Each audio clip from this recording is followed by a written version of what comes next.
నిత్యం ఒత్తిళ్ల నడుమ బిజీగా సాగే రొటీన్ జీవితానికి టూరింగ్ అన్నది చాలా ప్రభావం చూపిస్తుంది. ఒక రకంగా మనిషిని రీసెట్ చేస్తుంది. జీవితాల్లో అప్పుడప్పుడు కాస్త కొత్తదనం, మానసిక ప్రశాంతతను కలిగించేవి మనం అడపాదడపా చేసే టూర్లే అంటే అతిశయోక్తి కాదు.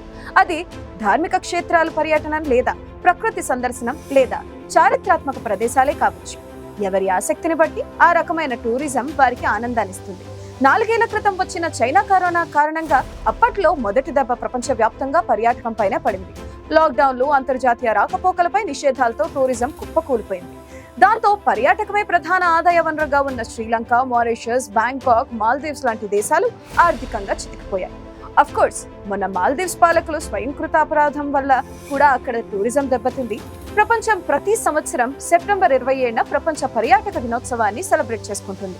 టూరిజం వల్ల రాజకీయ, సాంఘిక, ఆర్థిక, సామాజిక అంశాలపై ప్రభావం గురించి ఈ సందర్భంగా చర్చిస్తుంటారు. దానివల్ల ప్రపంచవ్యాప్త ప్రజలకు టూరిజం గురించిన అవగాహన వస్తుంది. ప్రతి ఏడాది ప్రపంచవ్యాప్తంగా పర్యాటక రంగం ఎంతో అభివృద్ధి చెందుతూ వస్తుంది. ఎన్నో వ్యాపారాల్లాగానే ప్రపంచ ఆర్థిక వ్యవస్థలో టూరిజం వ్యాపారం కూడా కీలక పాత్ర పోషిస్తుంది.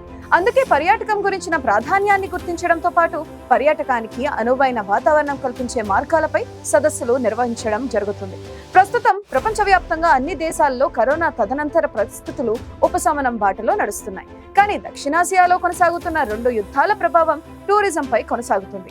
ఈ నేపథ్యంలో ఈసారి జరుగుతున్న సెప్టెంబర్ 27 ప్రపంచ పర్యాటక దినోత్సవాన్ని టూరిజం అండ్ పీస్ అన్న థీమ్ ని దేశాలు ప్రమోట్ చేయనున్నాయి.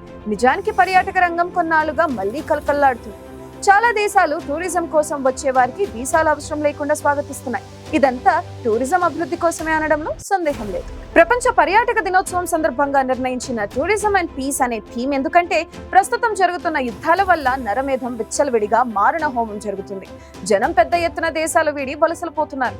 అలాంటి పరిస్థితుల్లో శాంతికి బాటలు వేయడం, వాతావరణ మార్పుల కారణంగా ప్రకృతి బీభత్సాలు జరుగుతున్న తీరును ప్రతిబింబించడం కోసం ఆ 2 పదాల నినాదంతో ముందుకు పోతున్నారు నిర్వాహకులు. ఇలా పర్యాటకానికో రోజును సెలబ్రేట్ చేసుకోవాలని మొదటిసారిగా 1979లో వరల్డ్ టూరిజం ఆర్గనైజేషన్ పిలుపునిచ్చింది. 1980లో సెప్టెంబర్ 27న జరుపుకోవడానికి పచ్చ జెండా ఊపింది. ఈ రోజునే ఎంచుకోవడానికి బలమైన కారణం కూడా ఉంది. 1970 సెప్టెంబర్ 27న ఐరాస వరల్డ్ టూరిజం ఆర్గనైజేషన్ అధికారిక హోదాను అందుకుంది. అందువల్ల సెప్టెంబర్ 27న ప్రపంచ పర్యాటక దినోత్సవాన్ని జరుపుకుంటున్నారు. ప్రపంచాన్ని ఒక చోట చేర్చే సామర్థ్యం కేవలం పర్యాటకానికే ఉంటుంది. ఏ దేశం వారైనా, ఏ దేశానికైనా టూరిజం కారణంగా ఏ అడ్డంకులు లేకుండా వెళ్ళిపోవచ్చు. అంతర్జాతీయ సమాజంలో ఈ రంగం ప్రమేయం అనేక అంశాల్లో సానుకూల వృద్ధి కలిగేలా చేస్తుంది. ఆర్థిక పరంగా చూస్తే ఉపాధి కల్పనలో టూరిజం కీలక పాత్ర పోషిస్తుంది. సంస్కృతి, చరిత్ర విషయంలో పర్యాటకాన్ని ప్రోత్సహించడం కన్నా సంరక్షించడం చాలా ముఖ్యం. ఈ సంవత్సరం ప్రధానంగా శాంతిని కోరుకోవడంపైనే దృష్టి పెట్టడం జరిగింది.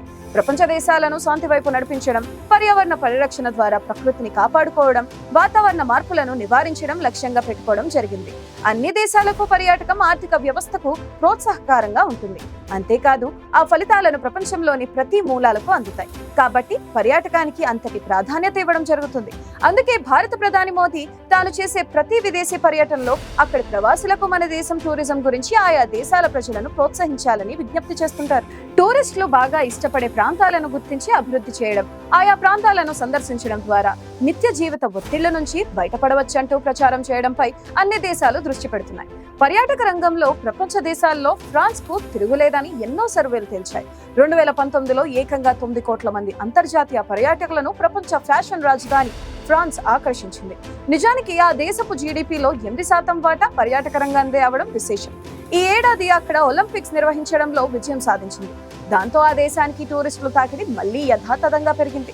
తర్వాతి స్థానాల్లో Spain, America, Germany, Switzerland, Singapore, Dubai దేశాలు ఉన్నాయి. టాప్ 10 దేశాల్లో యూరోప్, ఆసియా, పసిఫిక్ దేశాలే ఎక్కువగా ఉండటం విశేషం. ప్రజలు ఇప్పుడు ఎకో టూరిజం పై ఆసక్తి చూపుతున్నారు. ఎకో టూరిజం అంటే ప్రకృతి సౌందర్యంలో లీనమైపోవడం. కాంక్రీట్ జంగిళ్ల లాంటి నగరాల్లో నిత్యం ట్రాఫిక్, రణగుణధ్వనుల మధ్య బతికేవారు అప్పుడప్పుడు ప్రకృతి అందాల మధ్య ఉండే నిశ్శబ్దాన్ని ఎంజాయ్ చేయడంగా చెప్పుకోవచ్చు. ఉద్యానవనాలు, అడవులు, సముద్ర తీర ప్రాంతాల సందర్శన, కొండలు, గుట్టలు, ట్రెక్కింగ్, ఆయా ప్రాంతాల సంస్కృతిని తెలుసుకోవడంపై ప్రజలు మక్కువ పెంచుకుంటున్నారు. దీంతో ప్రస్తుతం అన్ని దేశాలు ఎకో టూరిజం అభివృద్ధిపై దృష్టి పెట్టాయి. మారుమూలల్లోని ప్రాకృతిక అందాలను టూరిస్ట్ స్పాట్లుగా తీర్చిదిద్దితే ఇటు ఆదాయం రావడంతో పాటు పేదరికంలో మక్కుతున్న స్థానికుల బతుకులు బాగుపడతాయి. పర్యాటకులు ప్రతి ఒక్కరూ ప్రకృతి సౌందర్యాన్ని ఆస్వాదిస్తారు. అది అభిరుచి. అలాగే ప్రకృతిని ప్రేమించాలి, అది బాధ్యత. ఎకో టూరిజంలో ఏం చేయాలి, ఏం చేయకూడదనే నియమావళి స్పష్టంగా ఉంది. పర్యావరణానికి హాని కలిగించే ప్లాస్టిక్ బాటిళ్లు, ఒకసారి వాడి పారేసే పాలిథిన్ కవర్లను ఉపయోగించడం చేయరాదు. పిల్లలు, డయాబెటిక్ పేషెంట్లు, పెద్దవాళ్ళతో వెళ్లేటప్పుడు బ్రెడ్, బిస్కెట్లు, చాక్లెట్లు వంటివి దగ్గర ఉంచుకోవడం తప్పనిసరి. అలాంటప్పుడు తమతో తీసుకువెళ్లిన నాన్ డిగ్రేడబుల్ వస్తువులను పర్యాటక ప్రదేశంలో పడవేయకుండా అక్కడ ఏర్పాటు చేసిన డస్ట్బిన్లలో పడవేయాలి. పవిత్ర స్థలాలు, సాంస్కృతిక ప్రదేశాలు, స్మారకాలు, ఆలయాలు, ప్రార్థనా మందిరాలు, ఇతర ధార్మిక ప్రదేశాల్లో స్థానిక విశ్వాసాలకు అనుగుణంగా వ్యవహరించాలి. ప్రకృతి సౌందర్యం ఉండే ప్రదేశాలకు వెళ్ళినప్పుడు శబ్ద కాలుష్యాన్ని నివారించాలి.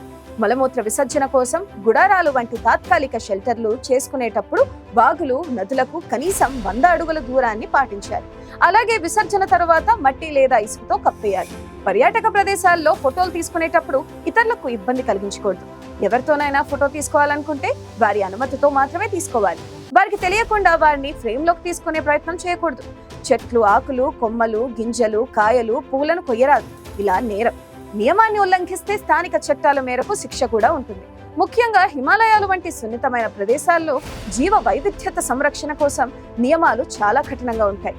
నది, కాలువ, సరస్సు, తటాకాలలో సబ్బులతో స్నానం చేయడం, దుస్తులు ఉతకడం నిషిద్ధం. నిప్పురవ్వలు ఎగిరిపడితే కార్చిచ్చులు రగులుకొని అడవులు కాలిపోతాయి. కాబట్టి అడవుల్లో వంట కోసం కట్టెలతో మంట వేయరాదు. అలాగే సిగరెట్ పీకలను కూడా నేల మీద వేయకూడదు. అడవుల్లో ఆల్కహాల్, డ్రగ్స్ సేవనం, మత్తు కలిగించేవన్నీ నిషేధం. పర్యాటక ప్రదేశాల్లో స్థానికులకు చాక్లెట్లు, స్వీట్స్, ఆహార పదార్థాలు ఆశ చూపించి వారిని ప్రభావితం చేసే ప్రయత్నం అస్సలు చేయరాదు. అలాగే ఆయా ప్రదేశాల్లో నెలకొన్న సంప్రదాయ విశ్వాసాలను గౌరవించాలి. వారి అలవాట్లను హేళన చేయరాదు.